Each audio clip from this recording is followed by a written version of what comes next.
This is, in my opinion, the coolest feature of the Roland MC-101.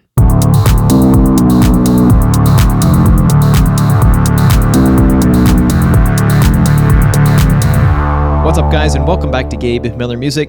Today I'm going to be showing you what I think is the coolest feature that the Roland MC-101 has to offer, and that is random patches, or as they call it, random tone tracks. Essentially, as far as I understand, they've developed some algorithms that will set certain boundaries on what the random sound generator is allowed to do, and then within those boundaries, it will randomize a bunch of parameters and spit out a somewhat randomized patch. They've got this pretty dialed in, so you're rarely going to get something that's total garbage, and often you'll get something that maybe you wouldn't have thought of otherwise, and that can be rather inspirational. So today I'm just going to walk you through that, show you the jam that you heard in the intro and a few others, and just use the feature a bunch to generate a bunch of random patches on the fly. And hopefully, if you're looking into the 101, you find this helpful, and hopefully, if you already have a 101, you find this inspiring. I'm going to start this off by jumping into the jam that you heard a snippet of in the intro, and we will go from there.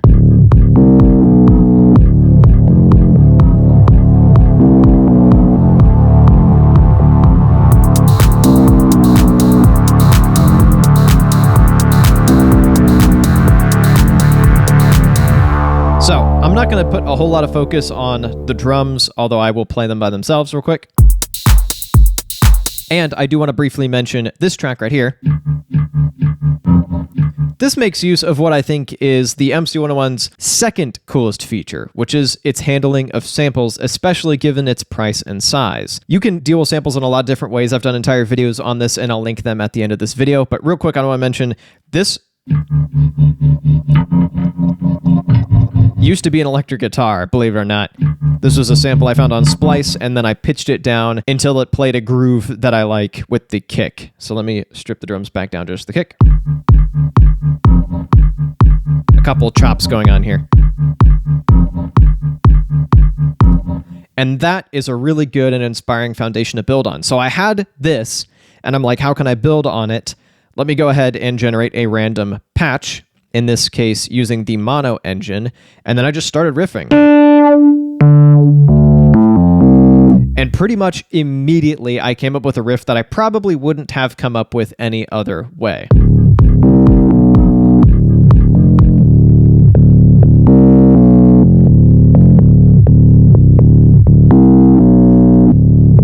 And if I recall correctly, I didn't even really modify this patch at all. I just left it as is.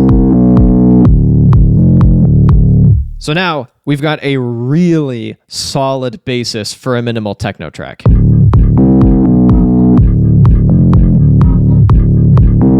All it needs is something to give it a bit more space, a bit more movement, a bit more atmosphere. So I generated a random pad, and that gave me this.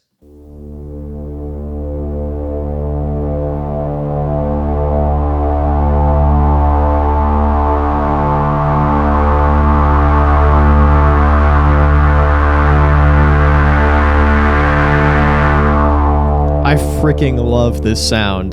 The way it evolves, the way it's got that movement to it, it's absolutely perfect for this. I'm sure I had to cycle through this a few times before I landed on that, but the fact that it at least somewhat randomly generated that is actually pretty incredible. Like, I'm not entirely convinced that that's not something pulled from a bank and then randomly modified, but regardless, it's perfect for this track, and so, you know what, I'll take it. And that works really well with the entire track.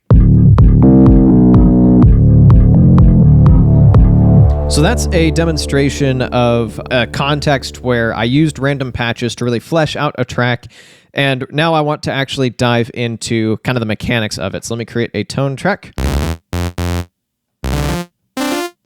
And just on the fly, generate some random tones. So what you do is hit the value knob, go all the way forward until you go random, and then you've got a bunch of different algorithms that you can choose from. So let me just start with the beginning one, poly.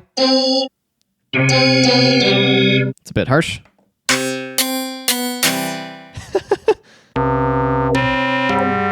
Some of them are a bit out there. It's definitely hit or miss, which... Ooh. That's kind of awesome. I'd almost want to make that mono and use it as some kind of bass. I'll leave that for now. Let's try mono.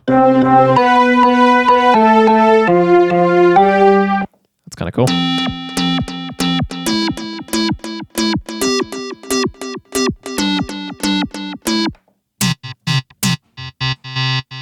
Ooh, that's neat. So let's move on to pad, which is probably my favorite. Hit note to get some chords going. This one's going to take its time. Oh my gosh.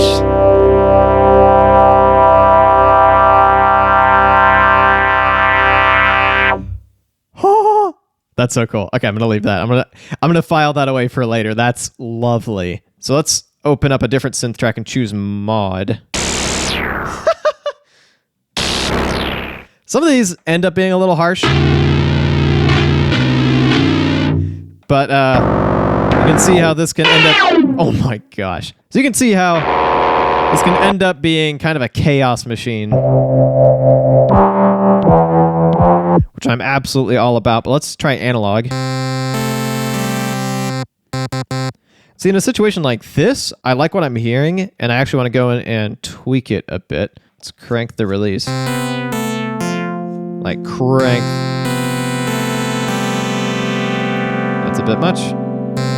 Filter it down.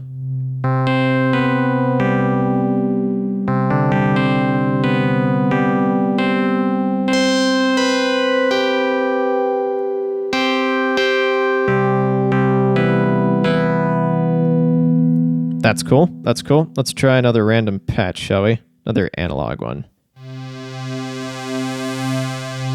Come on. Nice.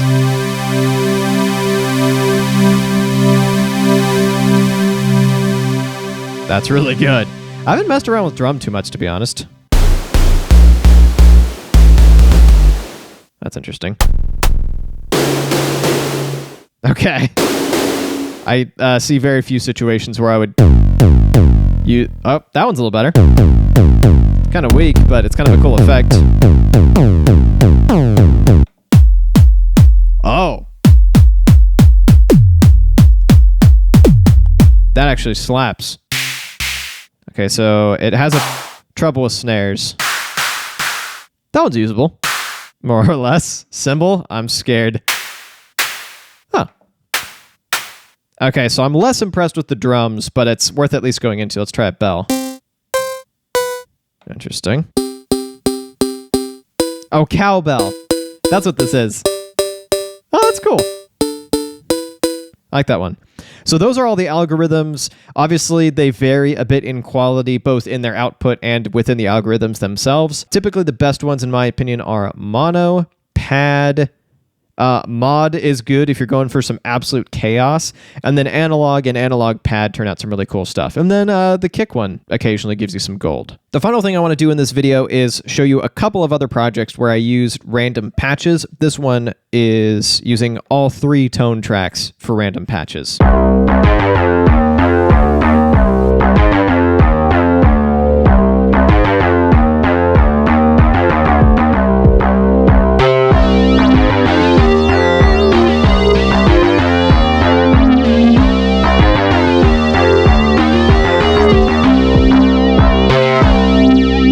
So in this case, like I said, all 3 are random. This one is the mono engine.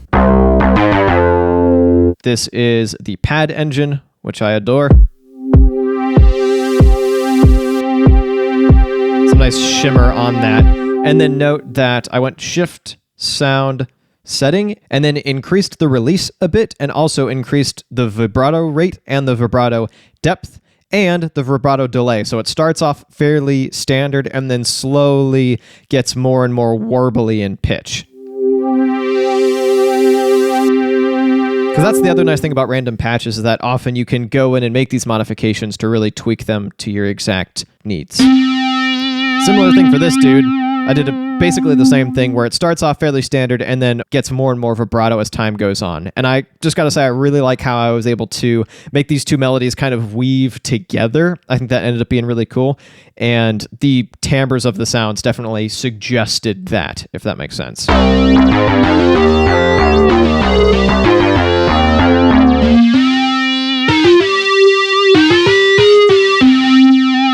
This is like somewhere between a guitar and a synth. It's kind of a weird sound, and I like it for that. I think that's cool. And ended up being a nice little dark synth wavy electro-y jam. One final example of random patches is actually something I showed in a previous video. I did a dedicated video on making beats with the Arturia Microfreak and this kind of in conjunction. And this is the beat that I had by just flipping the Microfreak lick.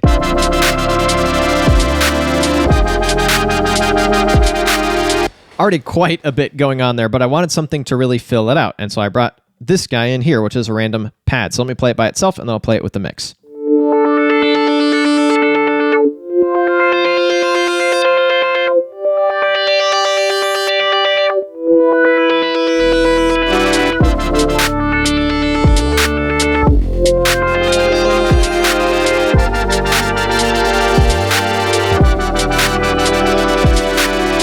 And that actually mixes in pretty well. I love the movement that it has.